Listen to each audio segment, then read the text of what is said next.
this is Jane Douglas for GameSpot UK. We are here in a central London location to put your questions to Pete Brolly of Deep Silver, one of the makers of Dead Island. Hi, Pete. Yes, how's it going? Yeah, very well, very well. First of all, before we jump into the user questions, just for anyone who's not familiar somehow with Dead Island, tell us what it is. Okay, well, Dead Island is the classic holiday story. You know, you go on holiday, you have a few drinks, wake up in the morning with a headache, and all your friends are zombies, and everyone's eating each other. So yeah, basically the player steps into the shoes of one of four characters, and they're tasked with, basically trying to get the hell off the island and unravel the mysteries as they progress. So our character has been shown to be immune to zombification. Sure. You're not immune to getting your head ripped off, so that's the thing. So you have players to be careful. Of course, you can't just run in and go nuts. So. Okay, excellent. Ozzy says, in comparison to GTA again, or Red Dead Redemption, how large is the map? We've got this huge resort area starting off. This is one of many areas that we have. And it would take a player, I mean, if they want to walk from one side to another, something like 30 minutes, just going from A to B. Of course, then you've got zombies in the way, and they need to be dealt with.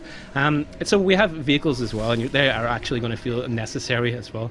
But to put some kind of number on it, we can say that the player's going to get, the average player, average Joe, is going to get like between 25-30 hours of gameplay out of the game, doing the main story, taking some side missions. Okay, cool, pretty nice. Tom Davies says, were you worried that people would be disappointed after the tone of the game contrasts so much with the tone of the trailer?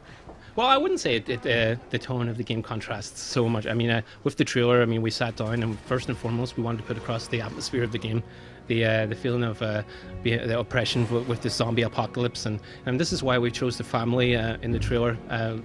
To illustrate the fact that no one is safe, not even this nice little family. Whenever there's a zombie apocalypse, everyone is meat on the table, essentially. Okay, and what would you describe? How would you describe the sort of the key mood of the game? Is it something serious, or is it something more lighthearted and fun?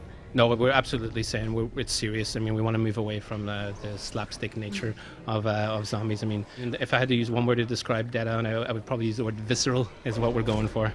Adam Shepherd says, if you hadn't chosen a tropical island as your setting, what would have been your second choice? Well, my second choice, coming from Ireland, would be Dead Ireland. Dead Island. I think that would be nice. It's an island, a big island, and would have a very interesting weather system. So, yeah, but that would be my choice, but no one listens to me. You're alone in that one? Yes.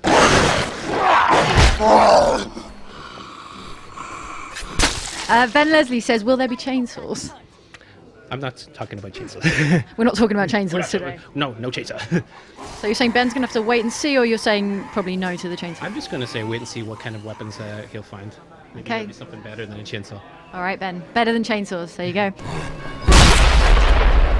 Chris Thompson says, what would your zombie slaying weapon of choice be? What would your zombie slaying weapon of choice be?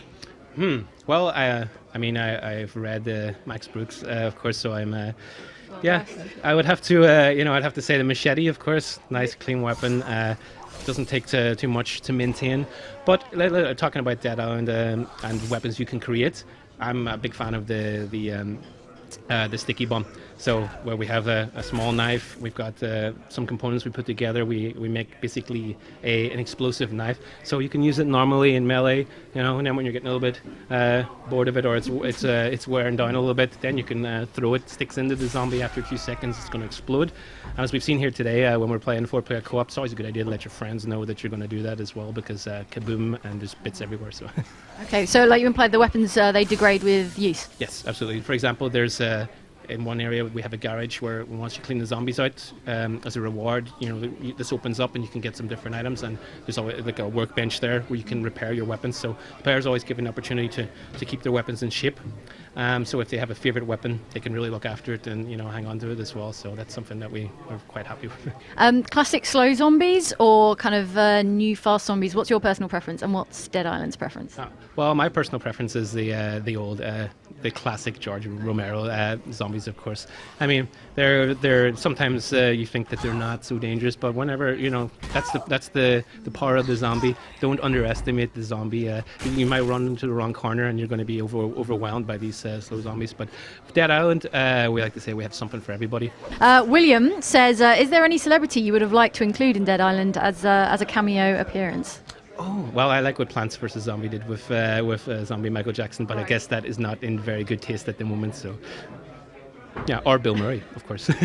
Well, right. Yeah, of course. But yeah, that would have been awesome. But well, He's not answering your calls. he's not answering the calls. No, I keep calling. You want to be a zombie again? Come on, come on. But no.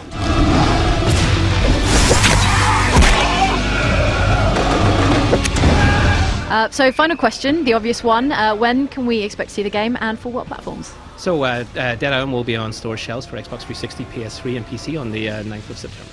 Okay, Pete, thanks very much for Thank you very joining much. us.